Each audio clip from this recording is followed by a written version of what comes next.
Hi friends, welcome to Aaha cooking. இன்றைக்கி வீட்டிலையே hotel ஸ்டைலில் சூப்பராக டேஸ்டியாக ஹெல்த்தியாக ஒரு பன்னீர் பீஸா எப்படி செய்யலான்னு பார்க்கலாமா?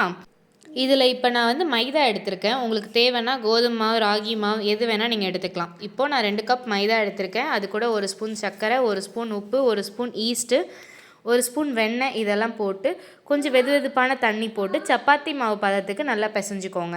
பிசைஞ்சதுக்கப்புறம் ஒரு ½ அன் ஹவர்லேருந்து 40 நிமிஷம் வரைக்கும் அது ப்ரூஃப் ஆக விடுங்க. இது பன் அளவுக்கு நல்லா ப்ரூஃப் ஆகணும்னு அவசியம் இல்லை. அதை நாங்கள் வீடியோ எடுக்க மறந்துட்டோம். இப்போ நீங்கள் எந்த பிளேட்டில் பீஸா செய்ய போகிறீங்களோ அதை க்ரீஸ் பண்ணணும். அதுக்கு கொஞ்சோண்டு எண்ணெய் ஊற்றி மைதா போட்டு லைட்டாக டஸ்ட் பண்ணிக்கோங்க. இப்போது நம்ம டோவை 2ஆக ஸ்ப்ளிட் பண்ணிக்கலாம். ஸ்ப்ளிட் பண்ணிட்டு இந்த அளவுக்கு உங்கள் கையாலே நல்லா எக்ஸ்பேண்ட் பண்ணிவிட்டு இப்போது உங்கள் பீஸா பிளேட்டுக்கு ஏற்ற மாதிரி கட் பண்ணி எடுத்துக்கோங்க. நான் செஷ்வான் சாஸ், பீஸா சாஸ் எடுத்திருக்கேன். நீங்கள் வேணும்னா வீட்டிலே கூட செய்யலாம். அதுக்கு ரெசிபி வேணுன்னா சொல்லுங்கள், நானே அப்லோட் பண்ணுறேன்.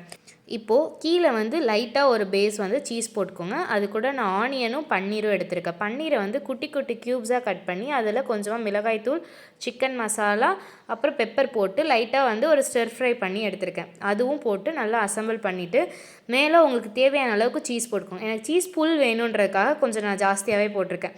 இது எல்லாத்தையும் நீங்கள் பீஸா செட் பண்ணதுக்கப்புறம் 15 மினிட்ஸ் ப்ரீ ஹீட் பண்ண அவனில் இன்னொரு 15 மினிட்ஸ் டைமர் செட் பண்ணி நீங்கள் பேக் பண்ணி எடுத்திங்கன்னா அவ்வளோதான், சூப்பரான பீஸா ரெடி.